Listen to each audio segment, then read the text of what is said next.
जब हम नेगेटिव सोचते हैं ना किसी के बारे में, भाई आज तो मुझे इसकी झोपड़ी फूंकनी है, आग लगानी है, तो भाई हो सकता है कि वो तो चौकीदार बन के खड़ा हो, उसको भी डाउट हो जाए कि आज मेरा घर जल सकता है। जैसे पाकिस्तान वालों ने जब मिसाइल फेंकी तो भारत वाले तो अलर्ट थे, वह हम आकाश में ही उनको डिस्ट्रॉय कर देंगे। पर जिसने ये सोचा कि इसकी झोपड़ी फूंकनी है, उसके दिमाग में तो आग लगी गई, उसका तो नुकसान हो ही चुका। दूसरे की झोपड़ी फूके या ना फूके, पर अपनी खोपड़ी तो फूकी गई। तो चाहे हम श्रद्धा का विचार उठाएं, अच्छे उठाएं, या तो हम नेगेटिव उठाएं, तो हमें जरूर लाभ मिलता है। ये इन वाले से ही मिलता जुलता है आपका ये प्रसंग, विभूति जी वाले से। ये भी था कि प्रमाण वृत्ति मतलब क्लिष्ट भी हो सकती है। हाँ, हो सकती है, क्लिष्ट भी हो सकती है, अक्लिष्ट भी हो सकती है, दोनों हो सकती है। और तो नहीं पूछना किसी को कुछ, पढ़े आगे चलो। तो जितना जितना यहाँ हनुमान जी महाराज जी ने पूछा, उतना श्री लक्ष्मण जी ने बता दिया। एतत्ते सर्वमाख्यातं याथा तथ्येन पृच्छतः अहं चैव हि रामश्च सुग्रीवं शरणं गतौ एवं ब्रुवाणं सौमित्रिं करुणं साश्रुलोचनं हनुमान् प्रत्युवाचेदं वाक्यं वाक्यविशारदः ईदृशा बुद्धिसम्पन्ना जितक्रोधा जितेन्द्रियाः द्रष्टव्या वानरेन्द्रेण दिष्ट्या दर्शनमागताः। एतत्ते सर्वमाख्यातं यथा तथ्येन पृच्छत अहं चैव रामश्च सुग्रीवं शरणं गतौ एवं ब्रुवाणं सौमित्रिं करुणं साश्रुलोचनम। तो जब लक्ष्मण जी ये बात बता रहे थे तो कैसे बता रहे थे वो? सा अश्रुलोचनम करुणम, बहुत उनकी आंखों में आंसू भरे हुए थे कि भाई एक तरफ तो इनको कहीं चक्रवर्ती साम्राज्य मिलना था, लेकिन समय की महिमा है, आज जंगल में है, और जंगल में भी ऐसी स्थिति में है कि पत्नी का अपहरण हो गया और ये बिल्कुल विवश और लाचार होकर के बैठे हैं। ये भी नहीं पता कौन लेके गया। उस समय का पता नहीं होता है ना भाई, समय तो व्यक्ति के जीवन को अप डाउन करता रहता है। तो इसलिए इनकी आंखों में अब अश्रु हैं। साश्रु लोचनम, करुणम, बड़ी करुणा पूर्ण वाणी से इन्होंने हनुमान जी को बताया। तो एवं ब्रुवाणम, हनुमान प्रत्युवाच इदम वाक्यम, वाक्य विशारद, हनुमान जो बोलने में बहुत ही कुशल वक्ता हैं, वाक्य विशारद हैं।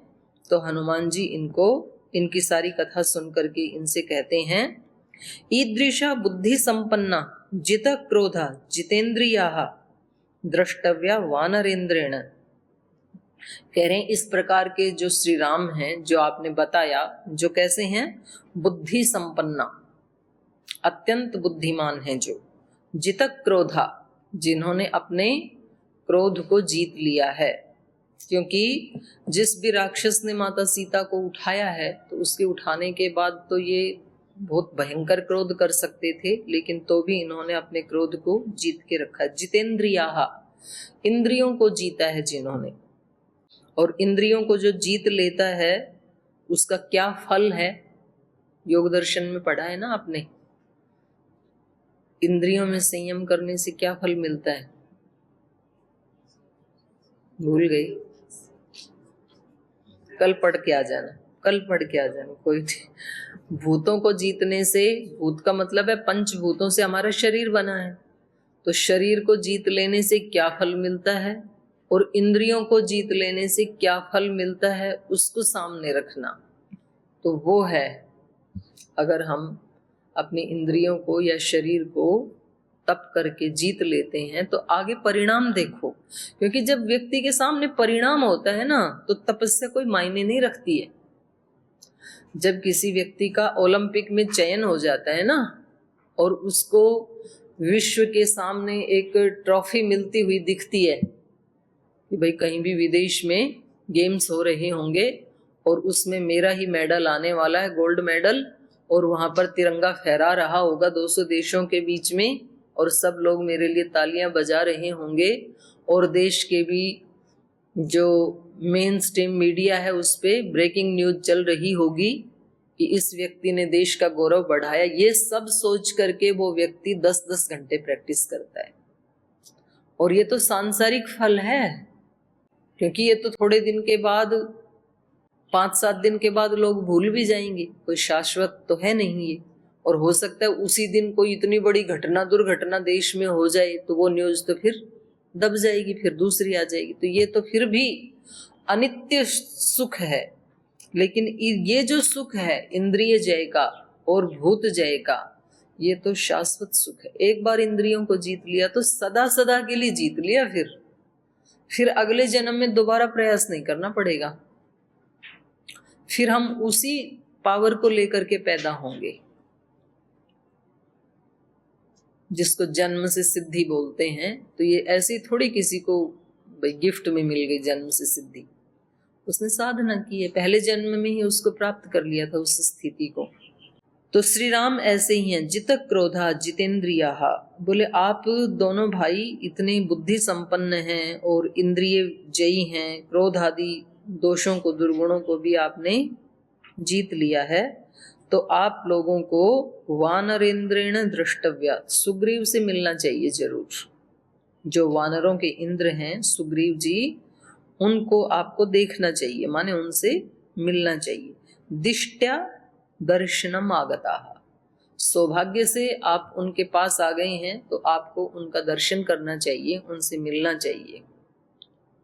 सही राज्यात् परिभ्रष्टः कृतवैरश्च बालिना, हृतदारो वने त्यक्तो भ्रात्रा विनिकृतो भृशं, करिष्यति स साहाय्यं युवयोर्भास्करात्मजः, सुग्रीवः सह च अस्माभिः सीतायाः परिमार्गणे। इत्येवम् उक्त्वा हनुमान् श्लक्ष्णं मधुरया गिरा, बभाषे साधु गच्छेम सुग्रीवमिति राघवम्। ततः स तु महाप्राज्यो हनुमान् मारुतात्मजः, पृष्ठमारोप्य तौ वीरौ जगाम कपिकुञ्जरः। तो श्री हनुमान जी सुग्रीव के बारे में बता रही हैं अभी। सही राज्यात् परिभ्रष्टः, जैसे आप राज्य से वंचित हो गए, सेम कथा सुग्रीव की भी है। जिनसे आप मिलने जा रहे हैं वो भी राज्यात् परिभ्रष्टः, राज्य से उनको भी दखल कर दिया गया है। कृत वैरश्च बालिना, और बाली के साथ उनका वैर हो चुका है, जो उनके भाई हैं। श्री राम तो फिर भी अच्छे हैं, कम से कम भाइयों में तो अत्यंत प्रीति है। जब अपनों का साथ होता है और अपने माता पिता गुरुजनों का सर पे हाथ होता है तो बड़ी से बड़ी विपत्ति को भी व्यक्ति सहन कर जाता है और फिर से वो बुलंदियों को प्राप्त कर सकता है। इसके उदाहरण हैं श्री राम और इनका परिवार। पर जिनके अपने ही वैरी हो जाए, जैसे कि रावण के, उनका एक भी संबंधी उनके साथ नहीं खड़ा हुआ था। तो देखो ये बहुत बड़ी ताकत होती है, एक परिवार की ताकत जो होती है ना, अपनों की जो ताकत होती है, अपनों का जो साथ होता है, बहुत बड़ा बल है ये। तो वो चाहे हम कहीं भी रहते हैं, भले ही हम आश्रम में रहते हैं, अब मान लो यहाँ कोई ऐसा सन्यासी है या ब्रह्मचारी है, तो जिनको सब प्रीति करते हैं, तो सबकी सद्भावनाएं जिसको मिलती हैं, ये अपने आप में बहुत बड़ी ताकत है। और एक व्यक्ति ऐसा है कि जिसको सब शिकायती करते हैं, ये अपने आप में बहुत बड़ी एक आपदा है, आफत है, संकट है, क्योंकि वो उस व्यक्ति की एनर्जी को ना डाउन कर देते हैं। बार बार जब सब कोई शिकायत करते हैं ना, तो उसके बारे में नेगेटिव सुन करके, बोल करके वो व्यक्ति फिर सचमुच वैसा होने लग जाता है। तो इसलिए तो हमारे ऋषियों ने सारी वसुधा कोई कुटुंब बनाने का एक संकल्प लिया, वसुधैव कुटुंबकम। कुटुंब में क्या होता है भाई, जैसा भी है तो अपना ही ना, तो उसके प्रति हम नेगेटिव भावना नहीं रखते हैं। मान लो अपने कुटुंब में कोई व्यक्ति कोई त्रुटि करे, जल्दी नहीं उठता है, योग नहीं करता है, बीमार है, जो भी है, पर उसके प्रति भावना क्या होती है हमारी, ये भी ठीक हो, इसको भी सद्बुद्धि मिले, हम उसका बुरा नहीं सोच सकते क्योंकि वो हमारा कुटुंबी है। और वही कार्य कोई बाहर का व्यक्ति करे, पड़ोसी करे, जो हमारे कुटुंब में नहीं है, तो फिर हम क्या भावना करेंगे? जो जैसा कर रहा है उसको वैसा फल मिलना चाहिए। तो ये एक नेगेटिव भावना हम उस व्यक्ति को भेज रहे होते हैं। और बहुत सारे लोगों की नेगेटिव भावना भेजने से, जैसे मानो किसी एक व्यक्ति को सुबह से शाम तक 10 लोग ये कहें, आप तो बड़े कमजोर कमजोर से लग रहे हो, आज तो बड़े उदास उदास से लग रहे हो, क्या बात है? बोल नहीं नहीं मैं ठीक हूं। फिर तीसरा व्यक्ति भी यही बोले, चौथा, पांचवा, छठा, 8-10 व्यक्ति बोले, तो ये व्यक्ति मजबूर हो जाएगा कि कहीं सच में तो नहीं थक रहा हूं मैं। तो जाके शीशे में देखा गया, सच में तो मैं कहीं हारा हुआ नहीं लग रहा हूं। तो ये उसके अंदर प्रभाव डालता है। और जब ऊर्जा देते हैं कि नहीं आप कर पाओगे, ये कुछ भी नहीं है, जैसे महाराज जी ऊर्जा देते हैं यहाँ आने वाले रोगियों को, कुछ नहीं है, ये कैंसर वैंसर आप सब ठीक कर लोगे, तो फिर व्यक्ति को ऐसे ही हार्मोन्स पैदा होने लग जाते हैं। तो ये इनका बहुत बड़ा बल है श्री राम का। हम रामायण से एक बहुत बड़ी शिक्षा ये ले सकते हैं कि कभी भी हमें अपनों के साथ, माने अपनों, जिस ग्रुप में हम रहते हैं उनको हमें क्या समझना चाहिए? कुटुंबी जन, अपने ही कुटुंब वाले हैं ये, तो उनके प्रति हमेशा अच्छी ही भावना रखनी चाहिए। और यदि सारी वसुधा ही अपना कुटुंब बन जाए तो फिर तो हम किसी के प्रति भी बुरा भाव नहीं रख पाएंगे, क्योंकि सारे हमारे ही कुटुंब के हैं। तो इसलिए ऋषि महर्षि जो होते हैं वो किसी के प्रति भी नेगेटिव भाव नहीं रखते, तो उनका खुद का भला हो जाता है उससे। दूसरों का तो हो या ना हो, दूसरों का तो उन्हीं का ही होगा, जो दूसरे भी उनको अपना कुटुंबी माने। नहीं मानेंगे उनका नहीं होगा, पर वो तो सबको अपना कुटुंबी मान ही सकते हैं और मानते भी हैं। तो इसलिए उनका अहित नहीं होता है, उनकी सारी नेगेटिविटी समाप्त हो जाती है, फिर स्थान ही नहीं बचा किसके ऊपर नेगेटिविटी का प्रयोग करूं, क्योंकि सारे ही क्या हैं? कुटुंबी जन हैं, अपने ही हैं। तो व्यक्ति ऐसे बोलता भी है, बोले भैया अपना कपड़ा हटाऊं खुद इलाज मरूं, मेरा ही है ना शरीर, तो भाई मैं अपने ही लोगों की बुराई करूं तो किसको बताऊं? मेरे ही हैं, अपने ही हैं सारे। व्यक्ति नहीं बोलता है। माता पिता अपने बच्चों की बुराई दूसरों के सामने नहीं करते, गुरुजन अपने शिष्यों की बुराई दूसरों के सामने नहीं करते, खुद तो समझाएंगे उनको, दूसरे के सामने नहीं करते। तो ऐसे जब सारा विश्व जिनका कुटुंब बन जाता है, तो वो योगी जन संबंधित व्यक्ति कभी सामने आए तो बताएंगे कि भाई ऐसे मत रहो, तुम ऐसे नहीं, ऐसे रहो, ये ठीक नहीं आपके भी। लेकिन दूसरों के सामने वो ढिंडोरा पीटते हुए नहीं फिरते हैं, और बिल्कुल उल्टी स्थिति होती है दूसरों की। तो यहाँ पर बाली जो है सुग्रीव को उन्होंने निकाल दिया है। भ्रात्रा विनिकृतो भृशम कृतवैरश्च बालिना, इनके जो भ्राता हैं उन्होंने विनिकृतो भृशम, बहुत इनके ऊपर अत्याचार किया है। हृतदारो वने त्यक्त, इनकी पत्नी का भी आहरण कर लिया है। ये तो महापाप है ना, क्योंकि छोटे भाई की जो पत्नी होती है वो तो पुत्री के समान होती है। बाली बड़े हैं, सुग्रीव छोटे हैं, और इनके जो पिता थे ऋक्षराज, बाली बलवान तो बहुत था क्योंकि इंद्र पुत्र था, लेकिन बहुत ही नेगेटिव थिंकिंग वाला और बहुत ही अहंकारी व्यक्ति था। मतलब अपने बराबर किसी को कुछ मानता ही नहीं था। देखो सारे गुण आने पर भी, दैवी संपद में भी जो लास्ट शब्द है वो क्या है? नातिमानिता। अतिमानिता नहीं होनी चाहिए। आपके अंदर अभयम भी है, सत्व संशुद्धि भी है, सारे गुण हैं 26 के 25 के 25। फिर लास्ट में कहा नातिमानिता।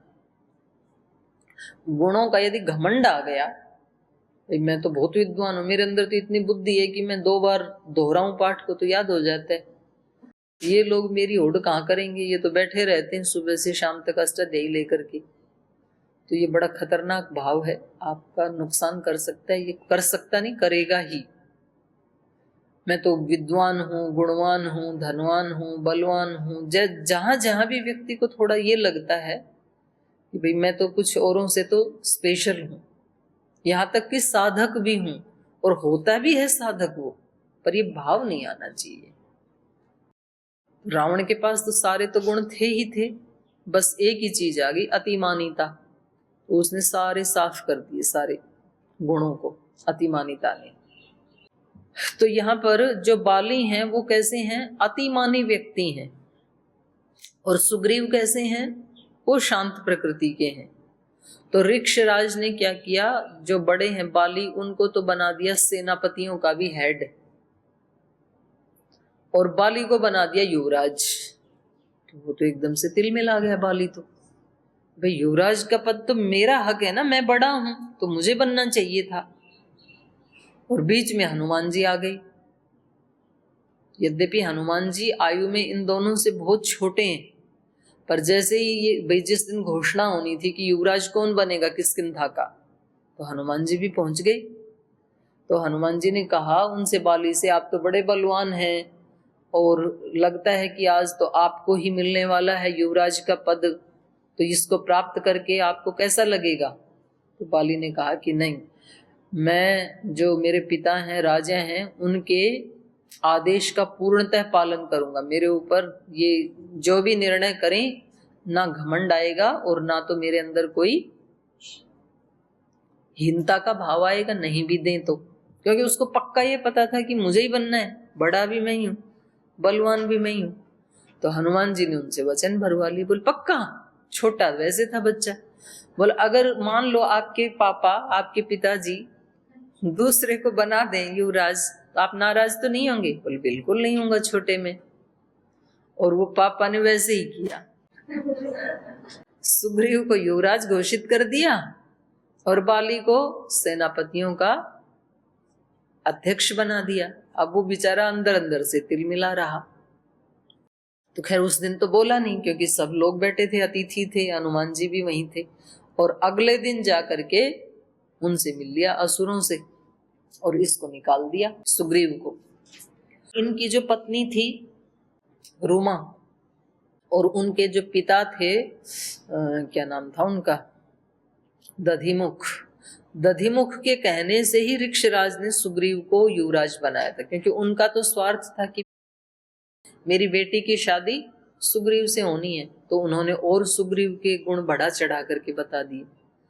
तो बाली बोले कि ये इसके कारण, इनकी बेटी के कारण मेरा पद छीना है, इन्होंने मेरे पिता को नमक मिर्च लगा के बातें कही हैं, तो इसलिए मैं ये रोमा को भी अपने पास रखूंगा और राज्य को भी अपने पास रखूंगा। और ऐसा करके वो बलवान तो था ही, तो पीठ पाट के भगा दिया सुग्रीव को भी। तो इसलिए यहाँ पर ये बता रहे हैं हनुमान जी, सही राज्यात परिभ्रष्ट, राज्य से भी वो निकाले हुए हैं। कृत वैरश्च बालिना, बाली के साथ उनका वैर चल रहा है। हृतदार, उनकी भी पत्नी का आहरण कर लिया है बाली ने। और वने त्यक्त भ्रात्रा, भाई के द्वारा त्यक्त होकर के इस वन में रह रहा है वो भी। विनिकृतो भृशम, बहुत कष्ट उठा रहा है, इधर उधर घूमता फिर रहा है बेचारा छिपता हुआ। क्योंकि बाली तो उसको पता लग जाए कि सुग्रीव यहाँ है तो वहां भी आके उसके ऊपर अटैक कर देगा। वहां भी वो अज्ञातवास में ही रह रहा है, वनों में भी। तो यहाँ हनुमान जी कह रहे हैं, करिष्यति स साहाय्यम युवयोः स भास्करात्मजः। बाली जो सुग्रीव हैं ये सूर्य पुत्र हैं, और इनका भाई बड़ा बाली वो इंद्र पुत्र है। तो कह रहे हैं भास्करात्मज सह, जो सूर्य पुत्र हैं सुग्रीव, वह युवयो साहाय्यम करिष्यति, जरूर आप दोनों की सहायता करेगा। क्योंकि किसी पीड़ित की पीड़ा को कोई दूसरा पीड़ित ही समझ सकता है। क्या एक श्लोक है ना, नहीं श्लोक नहीं, मीराबाई का है कुछ, घायल की गति घायल जाने की जिन घायल होई। जो घायल, मैं तो घायल हूं और मेरी गति कोई घायल ही समझ सकता है। जिसके पैर फटी ना बिवाई, वो क्या जाने पीर पर आई। तो जिसको ऐसा कोई कष्ट आया नहीं, वो किसी दूसरे का कष्ट भी समझ सकता नहीं। तो क्योंकि यही सेम कष्ट सुग्रीव के जीवन में भी आया है, तो इसलिए वो निश्चित रूप से आपकी सहायता करेगा। करिष्यति स साहाय्यम युवयोः भास्करात्मज सुग्रीवः सहज अस्माभिः सीताया परिमार्गणे। किस कार्य में सहायता करेगा? सीताया परिमार्गणे, सीता की खोज करने में। अस्माभिः सह, हम भी 4 सिपाही उनके साथ हैं मुझ सहित। तो हनुमान, नल, नील ये इनके साथ थे। तो अस्माभिः सह सुग्रीव साहाय्यम करिष्यति। इत्येवम् उक्त्वा हनुमान श्लक्ष्णं मधुरया गिरा। तो इस प्रकार से बहुत ही मधुर वाणी में और बहुत ही श्लक्षण, चिकनी, सॉफ्ट, सुकोमल वाणी में उनको बताया और फिर कहा, बभाषे, बोले, साधु गच्छे में, अच्छा चलें, जैसे हिंदी में बोलते हैं ना, अच्छा तो चलें अब सुग्रीव के पास, तो ऐसे ही संस्कृत में भी कह रहे हैं साधु गच्छे में। सुग्रीवम इति राघवम, तो राघव को कहा कि हम सुग्रीव के पास चलें फिर। ततः स तु महाप्राज्यो हनुमान मारुतात्मजः पृष्ठम आरोप्य तौ वीरौ जगाम कपिकुंजरः। तो फिर उन्होंने भी सहमति जता दी। ततः तत्पश्चात महाप्राज्य हनुमान, यहाँ हनुमान जी का विशेषण क्या है? महाप्राज्य, प्रज्ञावान ही नहीं है, महाप्राज्य है। ऐसे महाप्राज्य, महाबुद्धिमान श्री हनुमान जी ने दोनों को पृष्ठम आरोप्य, अपनी पीठ पे बिठाया और कपि कुंजर तौ वीरौ जगामा, सुग्रीव के पास उन दोनों भाइयों को लेकर के गए। क्योंकि सुग्रीव बैठे थे ऋष्यमुख पर्वत पे, उन्होंने इनको देखने के लिए भेजा दूर से ही नीचे, तो अभी ऊपर जाने में टाइम लगेगा। और ऊपर भी पता नहीं वो ऋष्यमुख पर्वत पे भी अभी हैं कि अगले पे चले गए, क्योंकि उनको भी डाउट था कि जरूर बाली ने किसी को भेजा है हमें हत्या करने के लिए। तो इसलिए इन्होंने अपनी, और इनको आकाश गमन की सिद्धि बचपन से ही थी, हनुमान जी को आकाश गमन की भी सिद्धि थी, और सबसे पहले इनको मिली थी अणिमा सिद्धि, और उसके बाद मिली थी गरिमा सिद्धि। एक अणु का रूप धारण कर लेना, वो भी इनको बचपन में ही प्राप्त हो। वैसे तो इनको 8 ही बचपन में ही प्राप्त हो गई थी, लेकिन जब ये 8-10 वर्ष के हुए, 10-12 वर्ष के हुए, तब तक 3 सिद्धियां तो एक्टिवेट हो गई थी। विराट रूप धारण कर लेना और सूक्ष्म रूप धारण कर लेना। तो अहिरावण को ऐसे ही तो मारा था इन्होंने, जो पाताल में था, इनके किष्किंधा के नीचे ही था पाताल लोक, तो वहां से असुर आकर के किष्किंधा में उत्पात मचाते रहते थे। और जब उनको पता लगा भाई किष्किंधा में जब तक हनुमान है हम इनका कुछ बिगाड़ नहीं सकते हैं, तो वो हनुमान जी को ही पकड़ के ले गए पाताल लोक में अहिरावण के पास। तो वहां जाकर के फिर इन्होंने अहिरावण को भी सद्गति प्रदान की। तो इनको आकाश गमन की सिद्धि बचपन से ही प्राप्त थी, इसीलिए तो सूर्य तक पहुंच गए थे बचपन में उसको निगलने के लिए। तो इन्होंने दोनों भाइयों को अपनी पीठ पर बिठाया और वहां से सुग्रीव के पास चल पड़े। तो अगले सर्ग में अब हम पढ़ते हैं ये कहाँ पहुंचे। ऋष्यमुका तो हनुमान गत्वा तं मलयं गिरिं आचचक्षे तदा वीरौ कपिराजाय राघवौ अयं रामो महाप्राज्य सम्प्राप्तो दृढविक्रमः लक्ष्मणेन सह भ्रात्रा पितुर्निर्देशपारगः। ऋष्यमुकात्तु हनुमान तम मलयम गिरिम गत्वा, तो ये ऋष्यमुख पर्वत पे भी नहीं मिले।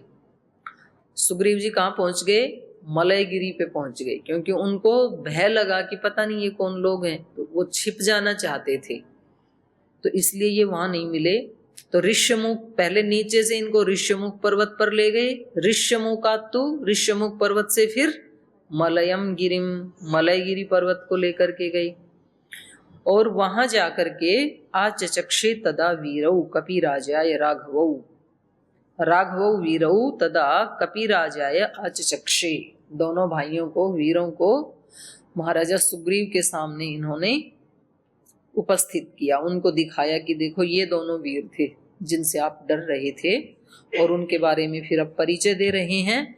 अयम रामो महाप्राज्य, ये महाप्राज्य महाबुद्धिमान श्री राम है।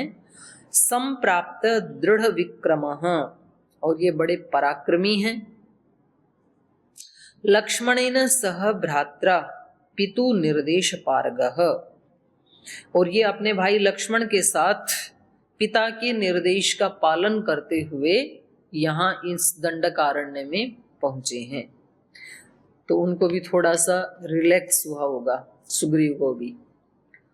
तस्यास्य वसतो अरण्ये नियतस्य महात्मना रावणेन हृता भार्या स त्वां शरणम आगतः। तो जब ये वन में रह रहे थे तो वहां से इनकी पत्नी का अपहरण रावण ने कर लिया है। इनको कैसे पता लगा रावण ने कर लिया है? क्योंकि जब ये ऋष्यमुख पर्वत पे बैठे थे तो इन्होंने देखा कि रावण किसी महिला को लेकर के जा रहे हैं और वो चिल्लाए जा रही है और महिला हा राम हा लक्ष्मण ऐसे बोल रही हैं। तो इनको पक्का इनके बताने पर, अब इन्होंने जब बताया तो इनको पक्का विश्वास हो गया कि वो जो अपहरण करके ले जाती हुई कोई माता थी वो माता सीता ही थी और रावण उसको लेकर गए हैं। तो इससे आगे का प्रसंग हम कल पढ़ेंगे। आज यही विराम लेते हैं।